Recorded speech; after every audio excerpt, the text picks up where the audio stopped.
sahabat GTK di seluruh Indonesia. Selamat datang di episode perdana Teh Manis. Apa itu Teh Manis? Teh Manis adalah teman hebat pendidikan menengah dan pendidikan khusus. Perkenalkan, saya Sinta yang akan menjadi host dalam podcast perdana kali ini. Dan tentunya nih, hari ini saya tidak sendirian. Saya ditemani oleh satu orang rekan yang akan mendampingi saya menjadi co-host. Siapa dia? Tidak lain dan tidak bukan adalah Direktur Guru Pendidikan Menengah dan Pendidikan Khusus, Direktorat Jenderal Guru dan Tenaga Kependidikan, Bapak Putra Asga Lefri. Selamat siang Pak Asga, apa kabar? Alhamdulillah sehat dan Alhamdulillah baik. Semangat ya Pak, kita akan menjadi host dan co-host pada podcast perdana kali ini. Baiklah, di episode Teh Manis perdana ini, yang spesial ini tentunya, kita akan mengangkat satu topik yang pastinya menarik sekali dan pasti ditunggu-tunggu oleh sahabat GTK di seluruh Indonesia. Ya, menarik Mbak Sinta, Bapak Ibu, teman-teman sahabat GTK. Dalam podcast Teh Manis perdana ini kita akan membahas topik terkait uji kompetensi guru dan tenaga kependidikan. Bapak Ibu pasti pernah mendengar istilah uji kompetensi, pasti ada yang sudah mengikuti uji kompetensi dan mungkin akan siap-siap mengikuti uji kompetensi. Maka topik ini akan sangat relate terutama bagi teman-teman guru dan tenaga kependidikan. Saya gak usah berlama-lama lagi, sudah ada narasumber kita, Bapak Asri Pulungan. Beliau adalah PIC GTK 02, kita nyebutnya GTK 02, yang seluruh berkaitan dengan asesmen beliau bertanggung jawab di GTK.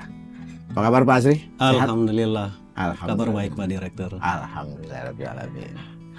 Oke baik, dengan dihadirkannya Pak Asri bersama kita di episode perdana ini, harapannya dengan dihadirkannya Pak Asri yang adalah PIC dari GTK 02, Asesmen Guru dan Tenaga Kependidikan pada podcast perdana ini, sahabat GTK di rumah dapat mendapatkan informasi yang tepat dan tentunya bermanfaat seputar uji kompetensi. Begitu ya Pak Asri? Iya, betul. Baik, begitu. Mbak Sinta, Pak Asri, kita langsung aja ke topik kita. Terkait dengan pembahasan uji kompetensi guru dan tenaga kependidikan.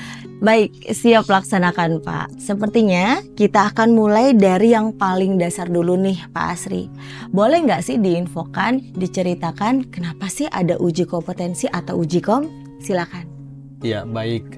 Terima kasih Mbak Sinta, Pak Direktur, kami diundang di podcast perdana Teh Manis dari GTK 02 ini untuk asesmen. Uji kompetensi ini merupakan pengukuran ya atau penilaian kompetensi seorang ASN terkait dengan kompetensi teknis, manajerial dan juga sosial kultural sesuai dengan aturan regulasi yang ada. Uji kompetensi ini sendiri sebetulnya bukan barang yang baru, barang lama yang dikemas dengan baru, boleh dikatakan seperti itu mungkin, karena jauh-jauh hari sejak terbitnya PP 11 tahun 2017 terkait dengan manajemen PNS itu sudah diatur di sana bagaimana pentingnya uji kompetensi ini. Dalam konteks kita GTK, kita ada uji kompetensi kenaikan jenjang jabatan atau yang kita singkat dengan UKKJ, dan yang kedua uji kompetensi perpindahan dari JF lain atau UKPJL. Nah, dari tahun 2018 sebetulnya kita sudah melakukan ini uji kompetensi ini, di mana yang kita sasar baru yang media utama. Untuk yang pertama muda media seolah-olah itu kan otomatis gitu. Bapak dan Ibu guru di lapangan juga merasakan baru mungkin mendengarkan ini bombastisnya itu di tahun 2023 kemarin pada saat BKN, BKD, BKPSDM menagih salah satu persyaratan untuk naik jenjang jabatan itu adalah persyaratan yang paling dilihat di sana itu salah satunya sertifikat uji kompetensi itu. Nah, jadi memang penting ketika misalnya kita seorang JF khususnya dalam konteks guru, pengawas sekolah, penilik, pamong belajar, jika sudah memenuhi persyaratan untuk naik jenjang satu tingkat lebih tinggi ya harus ikut uji kompetensi ini. Seperti itu Mbak Sinta. Wah, menarik sekali ya Pak Asri. Saya dan tentunya sahabat GTK di rumah nih jadi bertanya-tanya gitu loh. Siapa saja sih sebenarnya yang boleh mengikuti uji kompetensi ini Pak Asri? Ya, seperti yang saya sampaikan tadi, kita konteks GTK, ya lingkupnya kan berarti kan 4 JF yang kita bina itu. Tapi secara keseluruhan ya semua JF punya hak mengikuti uji kompetensi gitu ya. Ketika dia mau naik jenjang jabatan atau saya mau pindah dari JF A ke JF B begitu. Dengan catatan ya tentunya memenuhi persyaratan. Kan persyaratannya kan sudah jelas tuh, udah ada aturan mainnya gitu, Mbak Sinta. Nah, ketika kita bicara di kita ya guru punya hak, pembelajar punya hak, sekolah dan juga penilik begitu. Oke, saya mendengar tadi katanya persyaratannya sudah jelas. Boleh dikasih tahu lagi nggak sama kita persyaratannya apa aja sih, Pak? Ini lebih ke administratif sih ya, lebih kita memastikan bahwa yang akan mengikuti uji kompetensi itu adalah orang-orang yang tepat, orang-orang yang memiliki sudah memenuhi persyaratan dimaksud tadi, seperti misalnya PAK-nya atau angka kredit kumulatifnya itu terpenuhi. Misal dari pertama ke muda dia harus memenuhi angka kredit kumulatif 200. Jadi angka kredit itu kita pastikan menjadi salah satu persyaratan untuk ikut uji kompetensi ini. Lalu yang kedua dan ketiga ini persyaratan umum seperti SK kenaikan pangkat dan SK kenaikan jabatan. Ini juga untuk memastikan bahwa yang bersangkutan itu benar nggak sih dia mau naik jenjang jabatan gitu. Daripada nanti mereka ikut uji kompetensi kemudian nggak bisa dipakai kan sayang. Dan yang terakhir adalah ini seperti pada umumnya kinerja baik minimal 1 tahun itu menjadi prasyarat. Baik. Gitu. Pak Asri, ini pertama ke muda itu golongan berapa sih kalau di PNS itu? Bisa disampaikan biar Iya Pak Dir, guru-guru juga paham. Iya Pak Dir, untuk kita contoh aja ya Pak Dir ya, konteks guru aja biar agak ngena nih di lapangan itu.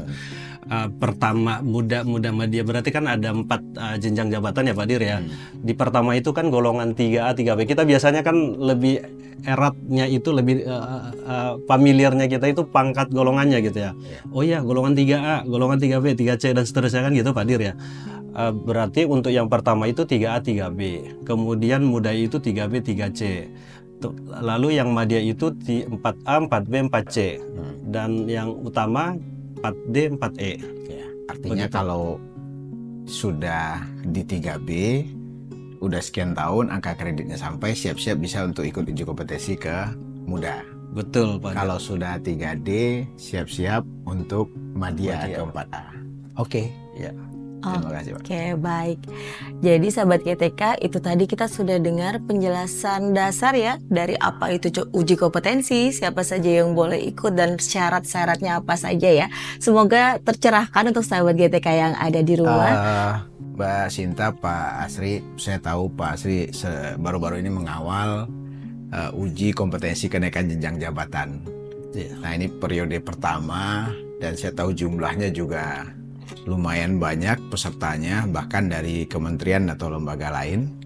Pertanyaannya adalah, ini proses mempersiapkannya seperti apa, kolaborasinya seperti apa.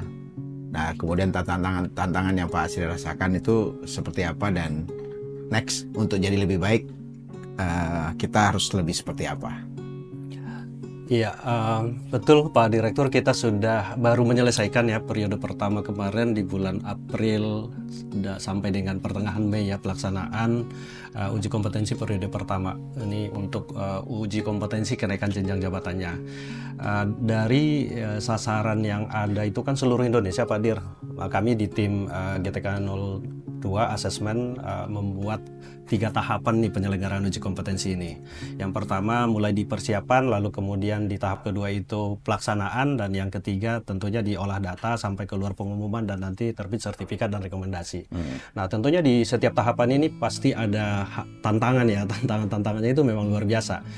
Kita lihat di persiapan. Persiapan ini ada banyak hal yang perlu kita persiapkan, mulai dari 4 komponen dasar penyelenggaraan uji kompetensi.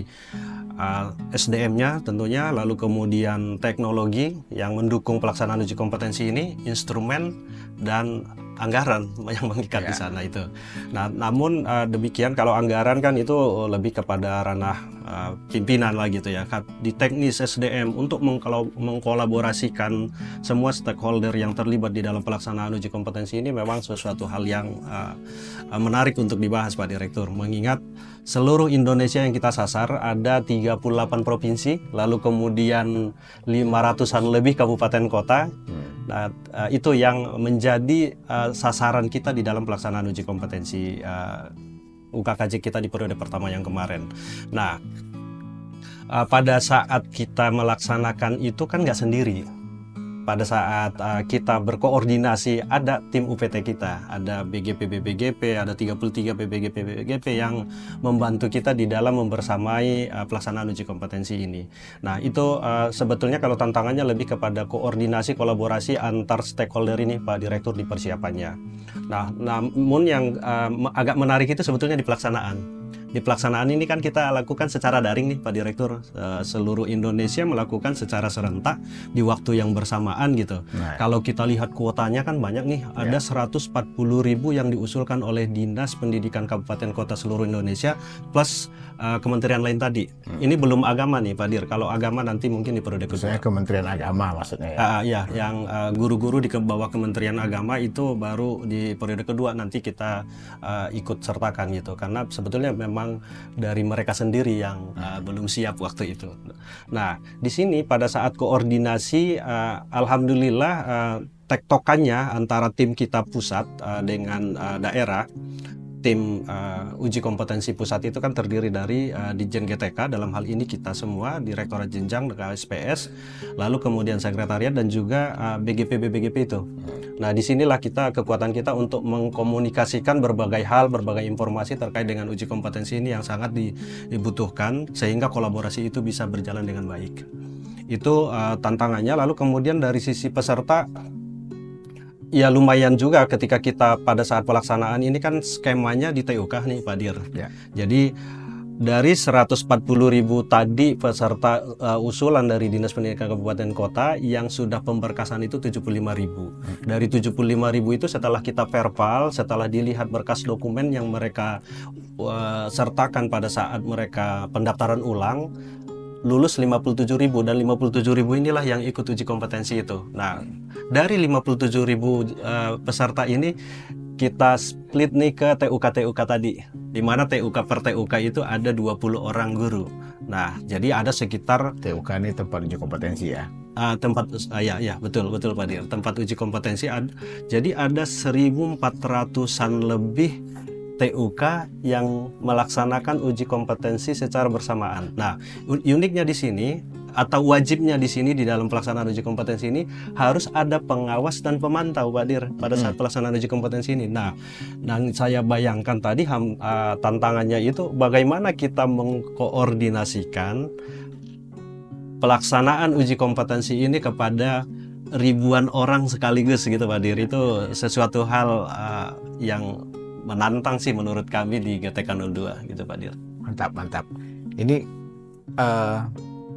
kan ada guru-guru kita yang mungkin agak terkendala menggunakan komputer.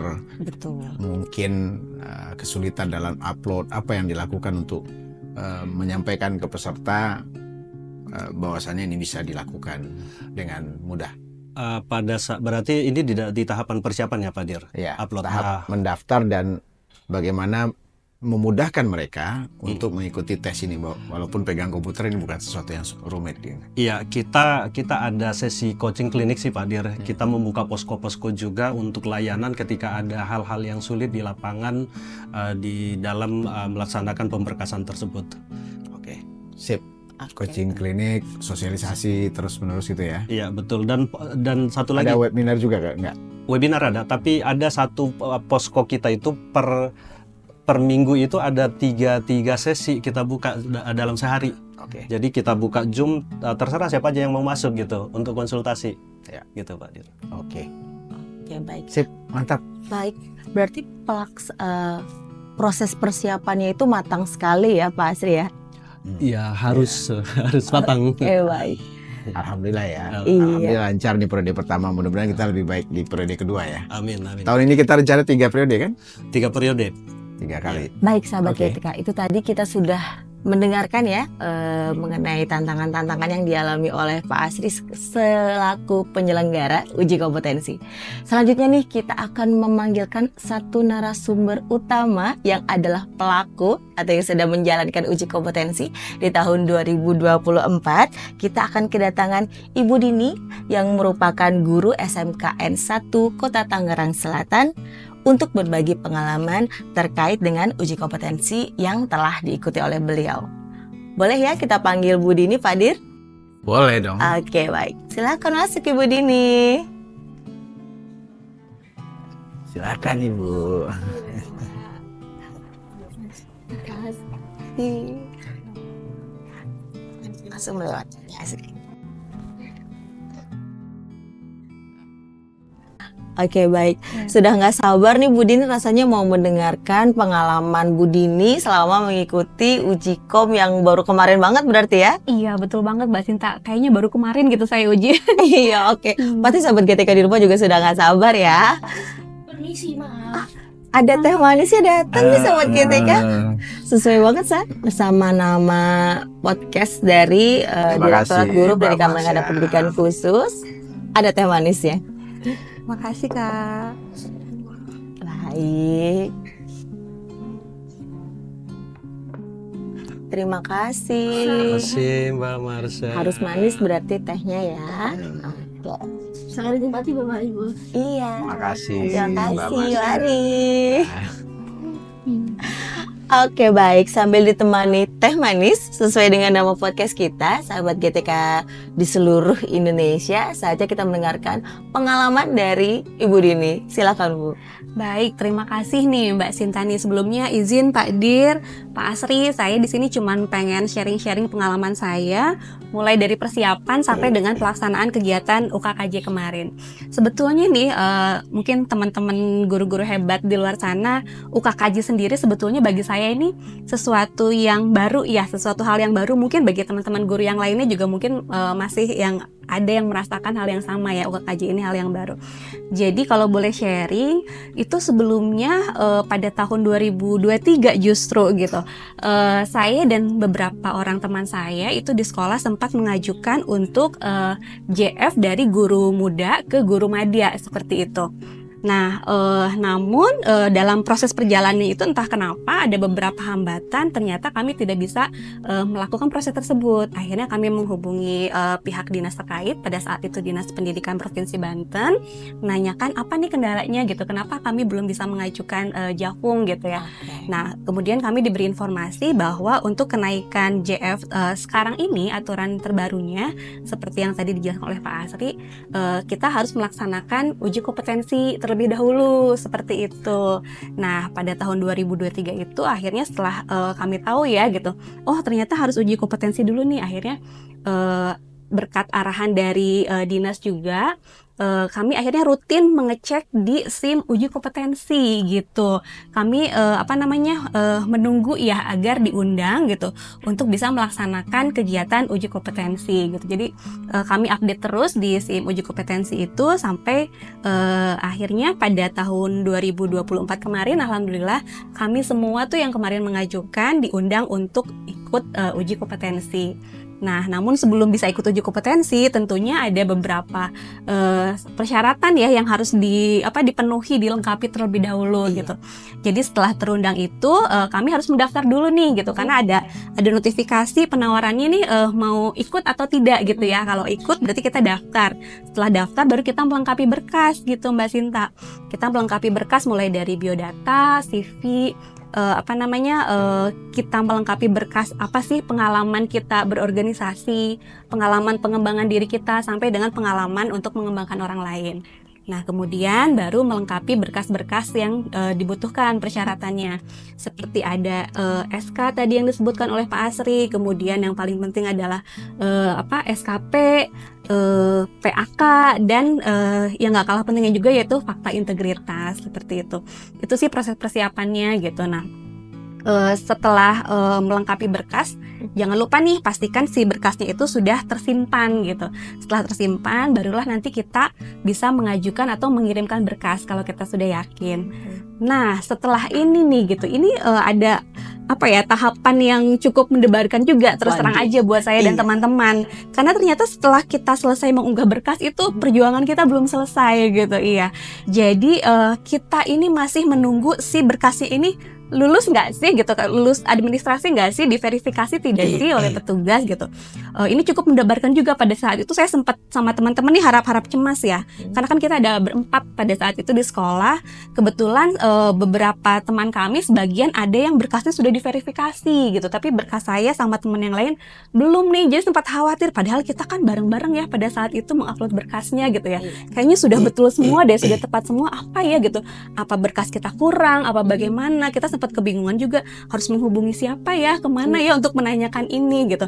Tapi akhirnya kami bersabar dan tapi tenang sih teman-teman semua, karena ternyata itu prosesnya nggak lama kok, cepet gitu. Jadi hanya beberapa hari saja berkas kita sudah diverifikasi oleh petugas seperti itu gitu. Nah, kalau berkas kita sudah diverifikasi, kita dinyatakan lolos administrasi, barulah kita persiapan untuk melaksanakan UKKJ gitu. Jadi nanti kita update lagi nih di SIM uji kompetensi, kapan jadwal pelaksanaannya, kemudian tempat TUK kita di mana, itu selalu diupdate di SIM uji kompetensi itu gitu. Jadi dari situ kita rutin ngecek sampai akhirnya keluarlah jadwal pada bulan kemarin ya, Mei ya gitu, untuk melaksanakan uji kompetensi yang TUK-nya sudah ditentukan dan waktunya sudah ditentukan gitu dari pusat gitu.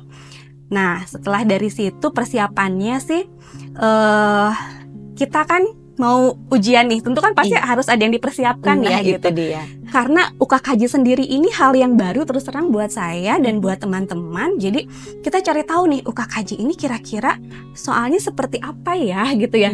Apakah sama seperti dulu kan sempat ada yang namanya UKG ya. Apakah sama seperti UKG kemarin gitu ya. Yang diukur apa ya, yang dinilai apa ya. Nah, kita cari taunya sebetulnya sekarang kan zamannya canggih ya gitu, media digital banyak gitu ya.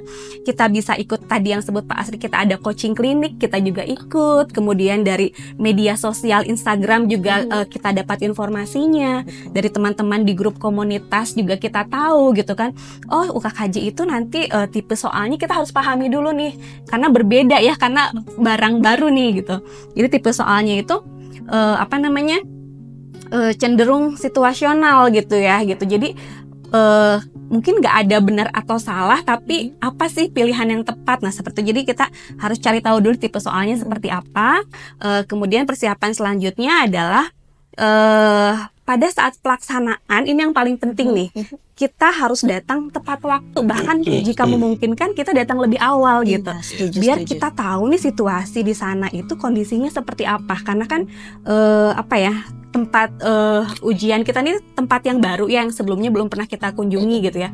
Jadi kita cari tahu dulu kita ujian ruangannya di mana nih gitu kan. Tempat duduknya di mana nih, di depan, di tengah, di belakang gitu ya. Biar kita merasa nyaman dulu gitu ya, familiar dengan lingkungan. Kemudian kita juga cari tahu tempat-tempat penting yang mungkin nanti kita butuhkan, seperti kantinnya di mana, toiletnya di mana gitu. Jadi kita melihat situasi dulu ketika kita datang lebih awal. Kita juga jadinya lebih tenang dan mengurangi kecemasan sih Mbak Sinta gitu. Nah, sampai di tempat ujian, kami di sana disambut oleh panitia UKKJ gitu. Disambut dengan ramah. Kemudian kami pertama datang juga kami disuguhi air mineral gitu. Alhamdulillah kayaknya mereka paham yang ini biar guru-gurunya nggak pada tegang di ujian, jadi dikasih air minum di sana. Nah, kemudian setelah kami kumpul di ruangan, kemudian panitia atau pengawasnya itu menjelaskan instruksi pelaksanaan UKKJ seperti apa, memastikan apa saja persiapan dari kami para peserta sudah siap atau belum gitu. Kemudian juga panitia juga di sana membantu teman-teman yang memang kesulitan secara teknis gitu. Seperti itu. Nah, kemudian saat pelaksanaan uji kompetensi, hal pertama yang harus dipersiapkan adalah tentunya identitas gitu, identitas diri kita. Kemudian nanti kita mengisi fakta integritas. Setelah itu baru kita mulai mengerjakan soal. Nah, di sini nih Mbak Sinta ada pengalaman menarik gitu ya. Jadi pada saat login gitu ya, kita mau mengerjakan soal, itu kita jangan sampai lupa username dan password SIM uji kompetensi kita. Iya. Karena pengalaman saya di satu ruangan itu ada beberapa temen yang aduh lupa nih apa nih username-nya gitu kan, apa nih gitu passwordnya gitu kan. Akhirnya kan cari-cari dulu gitu kan, cari-cari di laptop, cari-cari di riwayat WA gitu ya mungkin ya. Nah itu kan akhirnya jadi mengundur waktu pelaksanaan kita mengerjakan soal gitu, dan itu juga cenderung bikin kita jadi panik juga ya, khawatir gimana kalau nggak ketemu gitu. Jadi sebisa mungkin nih sebelum kita melaksanakan UKKJ disimpan dulu deh, diingat-ingat dulu username dan passwordnya gitu. Oh iya nih, ada yang belum saya ceritakan tadi. Mungkin sih teman-teman ada yang nanya ya, pada pelaksanaan kegiatan UKKJ apa saja sih yang harus dibawa gitu ya, yang harus dipersiapkan oleh teman-teman gitu. Sebetulnya yang paling penting sih tadi identitas, kemudian perangkat PC atau laptop gitu Mbak Sinta gitu, karena di TUK itu belum tentu menyediakan PC atau laptopnya gitu. Jadi kita membawa PC atau laptop sendiri dan pastikan si PC-nya itu sudah terisi penuh gitu, atau kalau memungkinkan kita bawa casan. Kalau pengalaman saya kemarin, saya sama teman-teman sepakat udah kita bawa ini aja roll kabel gitu ya. Khawatir ada kendala teknis apa-apa, jadi kita udah siap, udah prepare seperti itu sih untuk perlengkapannya. Nah, kembali lagi pada saat pengerjaan soal, sebelum mengerjakan soal tentunya kita harus berdoa dulu ya, Mbak Sinta gitu ya, biar pelaksanaan ujian kita berjalan lancar. Kita berdoa, kemudian yang paling penting adalah kita membaca instruksi petunjuk pengerjaan soal seperti itu gitu. Kemudian, nah kan soalnya spesial ya UKKJ ini ya gitu. Mungkin teman-teman yang sudah pernah mengalami mungkin punya pengalaman yang sama, soalnya wah panjang-panjang nih gitu kan, kita butuh effort yang lebih, waktu yang lebih gitu kan untuk memahami soal tersebut seperti itu Mbak Sinta. Itu saja sih mungkin Mbak Sinta. Luar biasa pengalaman untuk persiapan mengikuti uji kompetensinya ya Pak. Jadi mendengar Bu Dini bercerita tuh saya seperti ikut ke dalamnya gitu, ikut merasakan keseruannya dari awal persiapan Bu Dini tuh luar biasa ya Pak ya. Kepikiran nggak Pak Dir bawa kabel roll dari rumah gitu Pak? Ini luar biasa persiapan Bu Dini ini. Pertama tadi udah dari A sampai Z ya. Betul. Persiapan berkas. Sepertinya nggak terlalu rumit ya Bu, bisa kemudian menunggu. Ini Pak Asri mungkin bisa menjelaskan kenapa temannya sudah keluar dulu, verifikasinya yang lain belum. Ada pola bekerja kita yang bukan berkas yang sama masuk terus berbarengan. Kemudian tadi perjuangannya, ini menarik nih Bu Dini. Mudah-mudahan nih Bapak Ibu yang mengalami hal yang sama dengan Bu Dini langsung sadar ini Bapak Ibu bisa cek. Bu Dini ketika mengajukan, kalau nggak salah tadi ya, mengajukan di 2023 mau naik pangkat, ternyata kurang, mau naik jenjang jabatan. Ternyata persyaratan intinya harus lulus uji kompetensi kenaikan jenjang jabatan belum tercapai, karena memang 2023 itu awal untuk muda ke madya. Sebelumnya madya ke utama kan gitu. Nah ternyata dengan semangat beliau dipersiapkan semuanya. Kemudian ada cerita tadi persiapannya luar biasa sampai bawa kabel roll, ini benar. Ini luar biasa ini persiapannya. Terus datang duluan sambil lihat situasi. Nah ini juga jadi catatan buat kami nih di sini nih. Udah siap banget ya. Udah siap banget gitu ya. Kemudian tadi sampai mengikuti ujian, soalnya panjang-panjang ya. Betul, ya Bu, situasi betul. Berbeda ya. Iya. Apa ya? Di luar bayangan gitu Pak, di luar ekspektasi ternyata seperti ini. Tapi menurut Bu Dini, dengan soal seperti itu harus persiapan belajar buku yang teori-teori seperti itu atau seperti apa? Atau ikutin aja? Kalau persiapan teori-teori buku sepertinya enggak ya Pak ya gitu. Tapi mungkin persiapan mungkin secara mental saja gitu kan. Kemudian kita banyak diskusi sama teman-teman rekan sejawat untuk menambah wawasan dan perspektif kita gitu. Karena kan soal yang ditanyakan itu soal-soal yang situasional seperti problem solving, bagaimana kita membuat keputusan, itu kan sebetulnya tidak ada betul dan salah ya gitu. Cuman keputusan apa sih yang paling tepat kita lakukan pada saat itu sesuai dengan kompetensi kita sebagai guru gitu, yang 4 kompetensi. Artinya gitu. Kalau guru sering kolaborasi, Betul. banyak bertanya, banyak Betul. berbagi, kemudian sering bersinergi dan refleksi, ini akan mudah jawab soal-soal seperti Betul, ini ya. karena itu keseharian sih Pak ya gitu. Keseharian, Bahkan mengambil- pengalamannya betul ada mengambil yang keputusan, iya. kemudian mana yang paling efektif, betul. gitu ya. Iya betul Jadi Bapak Pak. Ibu guru jangan khawatir, jalani transformasi pendidikan sekarang, refleksi, kemudian belajar berbagi berkolaborasi. Kalau sudah terbiasa, soal SJT itu akan jadi mudah. Benar ya Bu? Insya Allah. Oke, baik. Mungkin bisa diceritakan ada tantangan lain nggak tuh Bu selama dari persiapan sampai mengikuti uji kompetensi? Nah, tentunya tadi seperti yang saya ceritakan, saya kan mulainya dari tahun 2023 ya Oke. gitu ya. Jadi memang ada tantangan-tantangan tersendiri gitu, terutama tantangan yang saya dan teman-teman rasakan adalah pada saat penguploadan berkas ya, karena menurut saya sendiri tuh berkasnya lumayan cukup banyak dan saya belum begitu memahami gitu ya, seperti SKP yang mana gitu kan, kemudian PAK itu kan ada banyak ya gitu. Ada kalau sekarang kan ada PAK terintegrasi, ada PAK konvensional, konversi. Nah, yang mana sih ini gitu yang diunggah gitu kan. Nah, tantangannya sih di situ gitu kan. Nah, akhirnya sih solusinya nih yang kami lakukan, karena kebetulan sih saya beruntungnya saya nggak sendiri ya, saya ada teman-teman hebat yang bareng-bareng gitu ya. Jadi kami berkolaborasi, kami membuat kesepakatan gimana kalau kita mengerjakan ini dalam satu waktu secara bersama-sama. Jadi kita bisa saling bantu, bisa saling mengingatkan, bisa saling bertanya seperti Saling itu. menguatkan juga. Iya betul. Nah kebetulan juga kan memang ada beberapa teman yang senior yang kurang paham IT, itu juga kami saling membantu. Kami bantu mulai dari bagaimana menyeken dokumennya, berkasnya, kemudian mengunggahnya. Nah mengunggahnya ini juga butuh effort ternyata loh Mbak Zinta gitu. Tidak hanya mengunggah saja, tapi ada aturannya juga gitu kan. Ada ukurannya yang harus sesuai yang kita upload. Iya. Kalau ukurannya terlalu besar, itu berkas tidak akan terupload gitu, Terupload ya. tidak? Ya betul gitu. Jadi kita bantu mengkompreskan dokumennya, baru kita unggah seperti itu. Gitu sih. Tapi alhamdulillahnya dengan Saling membantu. iya saling membantu itu sih kami bisa mengumpulkan berkas itu dengan tepat ya gitu. Iya. Dengan tepat waktu seperti itu.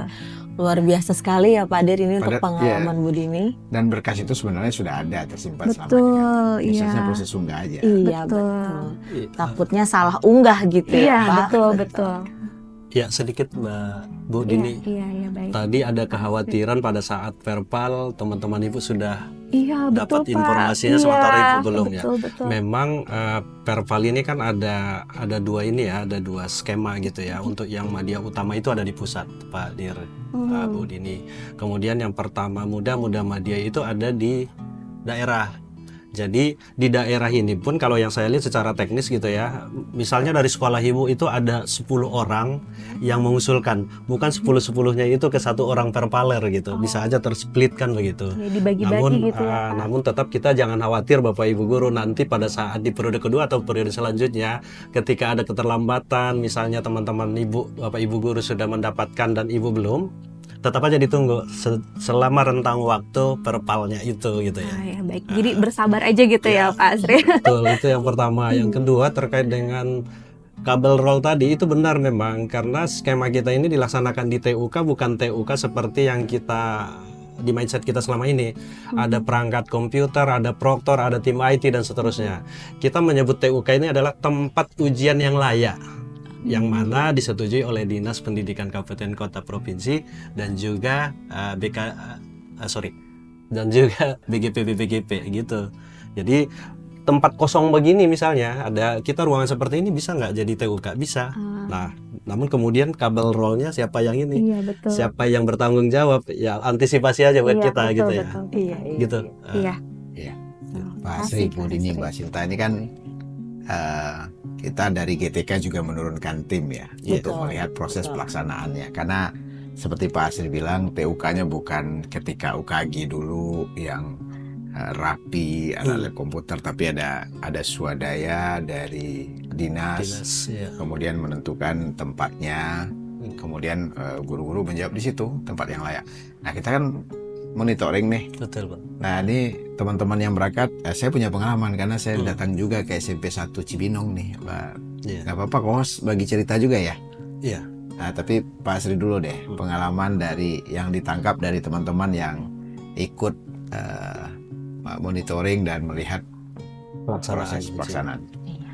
Pengalamannya sebetulnya banyak sih Pak Dir, namun yang agak kami highlight sebetulnya lebih kepada pengalaman yang terjadi di Palembang. Pada saat itu sudah mulai mau pelaksanaan uji kompetensi, tiba-tiba sekolahnya terbakar.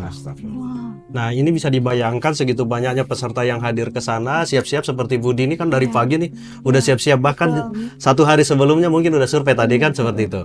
Nah, tiba-tiba pas kita datang ke sana, api yang membara yang ada di sana. Namun karena kesigapan, nah ini yang menurut saya yang menarik itu adalah sinergi yang sudah kita bangun bersama dengan BGP dan juga Dinas Pendidikan yang ada di sana cepat tanggap dan memindahkan TUK-nya ke sekolah lain, dan alhamdulillah pelaksanaan ujinya itu berjalan dengan lancar di waktu yang sama juga gitu Pak Dir. Ada Itu kata kunci sinergi. Ya, betul. Sinergi, kolaborasi gitu. BGP itu adalah perpanjangan tangan kementerian di tiap provinsi, Balai Besar Guru Penggerak dan Balai Guru Penggerak. Ada lagi Pak Sri? Itu satu. Yang kedua, ini kaitannya tadi dengan fakta integritas yang disampaikan Mbak Dini pada saat pendaftaran gitu ya. Ini penting sebetulnya untuk buat kita pegangan bersama bahwa uji kompetensi ini kita kawal secara aturan gitu ya. Nah, ini ada pengalaman Pak Dir, Bu Dini, di mana mereka itu nggak hadir di TUK. Nggak sesuai dengan konsep yang sudah kita sepakati, yang sudah ditentukan oleh dinas. Dinas itu sudah menetapkan TUK, sudah disetujui oleh BGP, namun gurunya itu ikut ujian karena kan ini online nih, kan bisa diakses ketika misalnya dibuka sesinya itu, saya punya akun SIM PKB, saya ikut ujian, tapi nggak terdaftar di TUK. Nah, ini kan menjadi satu catatan jelek lah buat JF-nya gitu, Pak Dir. Dan untuk periode 1 ini kan kita diskualifikasi ya. Betul. Dan periode 2 nggak terjadi karena Bapak Ibu yang melanggar disampaikan Pak Asri tadi, kita diskualifikasi. Ya, betul. Dan ini himbauan juga nih kepada Bapak dan Ibu guru yang akan mengikuti uji kompetensi di periode berikutnya, ya jangan sampai melakukan hal yang sama begitu. Gitu. Tuh, begitu ya sahabat YTK. Itu tadi harus digarisbawahi, harus di-highlight ya, bahwa pelaksanaan uji kompetensi itu benar-benar harus diketahui oleh Dinas Pendidikan dan BGP di daerah sahabat YTK masing-masing. Jangan sampai terjadi seperti di tahap 1 adanya diskualifikasi ya Pak Dir ya. Betul. Sayang sekali, itu nanti akan merugikan sahabat YTK sendiri. Oke. Mbak Sita, Kalau saya punya pengalaman menarik. Oh, baik, silakan. Kan saya ikut Monef tuh di SMP 1 Cibinong. Pertama ujian sesi kedua kalau nggak salah siang ya. Saya lihat, kemudian proses lihat, kemudian saya tungguin peserta itu pulang. Saya ajak diskusi. Apa poinnya? Pertama, benar kata Bu Nini tadi, memang narasinya juga cukup panjang karena ini tantangan ya. Ini juga literasi nih, Bapak Ibu yang mungkin agak senior, agak kesulitan karena narasi yang cukup panjang. Tapi sebenarnya kalau sudah nanti terbiasa, tahu kata kunci, nanti seperti Bu Dini udah punya strategi itu, nanti bisa berbagi lagi. Kemudian yang kedua, ketika dialog dengan mereka. Jadi ketika saya tanya, gimana Bapak Ibu kira-kira ujiannya, bisa lolos nggak? Terus jawabnya itu agak ragu-ragu. Dia bilang gini, jawabannya mirip-mirip ya Pak. Ini situasinya mirip-mirip. Bapak Ibu pede nggak? Cukup pede sih Pak, tapi khawatir kalau salah berarti nggak dapat nilai ya. Awal-awalnya saya bingung, ini keraguannya apa. Ternyata mereka berpikir, hampir mayoritas dari 20 orang saya ajak diskusi, berpikir itu ini bukan bobot Pak Asri. Ternyata mereka berpikir 1-0. Kalau benar jawabannya dapat nilai 1, kemudian 0. Begitu saya bilang, itu kan bobot, baru mereka lega. Nah, kalau bobot kayaknya kami lebih optimis ya Pak. Karena jawabannya mirip-mirip. Nah, Bapak Ibu, situational adjustment test itu, SJT itu tadi sudah disampaikan Bu Dini juga, itu menjadi kata kunci. Itu situasi-situasi sehari-hari Bapak Ibu mengambil keputusan dalam konteks pembelajaran di sekolah. Nah, itu yang menjadi menarik di soal sekarang. Dan kalau menjalankan profesi dengan baik, kemudian diskusi tadi ya Bu, Betul. kemudian refleksi, kemudian belajar dan berbagi setiap hari di sekolah semuanya untuk murid. Ini soal ini menjadi mudah untuk dijawab. Itu Mbak Sinta pengalaman saya kembalikan. Soalnya menjadi lebih mudah ya. Saya nggak percaya nih Pak. Saya mau tanya dulu pendapat Bu Dini yang sudah melakukan uji kompetensi tersebut. Gimana nih Bu Dini? Oke, kita saya penasaran Mbak Sinta. Menarik banget ini pertanyaannya. Iya. Kalau ditanya susah atau enggak sih soalnya gitu ya. Tadi seperti yang Pak Dir bilang gitu ya, sebetulnya susah atau enggaknya itu sebetulnya relatif ya gitu. Karena tadi kan soalnya ini SJT. Jadi yang membingungkan itu kadang-kadang dalam memahami wacana ya, memahami bacaannya ya, dan mencari kata kuncinya. Belum lagi ketika kita lihat pilihannya, wah ini kayaknya yang satu benar, yang dua benar gitu kan. Jadi hampir mirip-mirip betul ya, gitu. Jadi oke. tinggal bagaimana sih kita memilih jawaban yang yang paling sesuai atau paling tepat gitu di situasi tersebut gitu saja. Berarti soal-soal tadi tuh cukup sulit ya Bu Dini ya. Betul. Oke, baik. Soalnya saya itu mendengar nih bahwa uji kompetensi yang saat ini itu sebenarnya bukan untuk menguji substansi mata pelajaran ya, tapi lebih ke kompetensinya atau kemampuannya yang mendukung dalam menjalankan tugas sebagai JF guru, JF pamong belajar, JF pengawas sekolah, dan JF penilik. Begitu ya? Baik-baik. Jadi Bu Dini, ini sebenarnya karena belum terbiasa ya kan. Saya yakin Mbak Sinta ya. iya. Ini karena kita bertransformasi dengan Betul. Merdeka Belajar, semuanya bertransformasi termasuk asesmen kita. Oh iya. Ya, jadi karena pengalaman sehari-hari dalam mengambil keputusan, yaitu ciri khasnya asesmen kita sesuai pengukurannya untuk bertransformasi melaksanakan tugas dengan lebih baik dalam konteks Merdeka Belajar. Oke, baik. Nah, kebetulan Bu Dini adalah guru muda ke Madya ya. Mengalami juga soal yang agak berbeda dengan pertama ke muda, yaitu ada soal studi kasus ya. Betul. Situational adjustment test, tapi lebih agak kompleks untuk muda ke Madya dibanding pertama ke muda. Kemudian tentu saja untuk guru Madya ke utama tantangannya ada tambahan tuh. Ada soal berkaitan dengan simulasi coaching. Nah, simulasi coaching ini seperti proses bermain peran untuk melihat kemampuan peserta dalam membimbing. Nah, karena apa? Karena Madya ke utama itu ada peran untuk membimbing. Maka kemampuannya mengcoaching itu dilihat di situ. Jadi Madya ke utama tantangannya lebih berat. Dan ditambah dengan wawancara. Wawancara ini sebenarnya untuk menggali pengalaman nyata dan perilaku kunci yang pernah dilakukan dan melihat kesesuaian kompetensi untuk seorang JF utama. Ingat, JF utama itu di Permenpan dan model kompetensi kita berada di level 4 atau 5. Itu level tertinggi untuk seorang guru.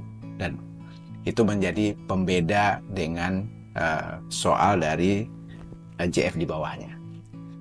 Simulasi coaching dan wawancara untuk Madya ke utama. Oke, baik. Tadi kita sudah mendengar ya banyak cerita pengalaman dari Bu Dini sebagai pelaku yang sudah melaksanakan uji kompetensi di tahun 2024 tahap 1 ya Bu Dini ya. Juga kita sudah mendengarkan namanya penjelasan dari pihak penyelenggara di sini bersama kita Pak Asri sebagai PIC, penanggung jawab GTK 02, asesmen guru dan tenaga kependidikan. Juga banyak sekali tadi pencerahan dari Pak Dir kita yang sudah menjelaskan poin-poin penting mencakup dari uji kompetensi. Oke, baik, sebelum kita menutup ya podcast perdana kita Teh Manis, boleh ya saya minta closing statement dari semua, termasuk Pak Dir ya, dari semua yang hadir bersama saya untuk memberikan closing statement. Yang pertama, boleh Bu Dini dulu. Iya, baik, terima kasih nih Mbak Cinta. Pesan saya sih sebenarnya buat teman-teman hebat di luar sana gitu, dalam persiapan UKKJ ini kita tidak perlu terlalu khawatir dan cemas yang berlebihan ya Mbak Cinta ya. Yang terpenting sih kita tetap menjaga kesehatan tubuh kita, kemudian kesiapan mental kita dalam melaksanakan UKKJ nantinya. Dan yang paling penting adalah ketika kita mengalami kendala, jangan lupa komunikasi yang intens dengan pihak-pihak terkait, dan yang lebih lebih penting juga adalah tetap menjaga kolaborasi gitu kan, diskusi dengan rekan sejawat untuk persiapan JF ini atau UKKJ ini gitu. Yakin ya segala sesuatunya pasti akan indah deh pada waktunya dan kita akan lulus UKKJ tepat pada waktunya gitu ya. Tetap semangat sih buat teman-teman guru hebat di luar sana. Terima kasih Mbak Sinta. Baik, luar biasa. Amin ya sahabat GTK semua di rumah. Selanjutnya Pak Asri. Iya, Bapak dan Ibu sahabat GTK dimanapun Anda berada, pelaksanaan uji kompetensi periode pertama sudah selesai kita laksanakan. Nah, ini kita akan menyambut periode kedua di bulan Agustus nanti. Ikuti terus informasi pelaksanaan uji kompetensi kita melalui laman ujikompetensi.kemdikbud.go.id dan jangan lupa cek secara berkala akun SIM PKB-nya agar jangan terlewat informasi terkait dengan uji kompetensi ini. Oke, baik. Terakhir kepada Pak Dir, disilakan. Teman-teman guru yang saya banggakan, tadi Bu Dini sudah banyak menyampaikan, transformasi mengarah ke Merdeka Belajar, semua bertransformasi termasuk asesmen. Nah, asesmen ini dihadapi dengan rileks, karena pengalaman Bapak Ibu, berdasarkan pengalaman Bapak Ibu mengambil keputusan, melakukan pembelajaran yang berpusat kepada murid. Maka jalankan profesi dengan sebaik-baiknya, sering-seringlah diskusi, sering-sering berkolaborasi, sering-sering berefleksi, karena itu refleksi itu sebenarnya fitrah ya. Kita berefleksi terhadap apa yang kita lakukan, terus kita memperbaiki diri, maka segala ujian terkait dengan UKKJ ini menjadi mudah untuk dijawab. Seperti Mas Menteri sering bilang, banyak coba, banyak tanya, dan maka kita akan menghasilkan banyak karya. Terima kasih Mbak Sinta. Saya kembalikan ke Mbak Sinta. Assalamualaikum warahmatullahi wabarakatuh. Waalaikumsalam warahmatullahi wabarakatuh. Alhamdulillah sahabat GTK semua yang ada di seluruh Indonesia, kita sudah sampai nih pada akhir sesi podcast perdana kita yang mengangkat topik uji kompetensi.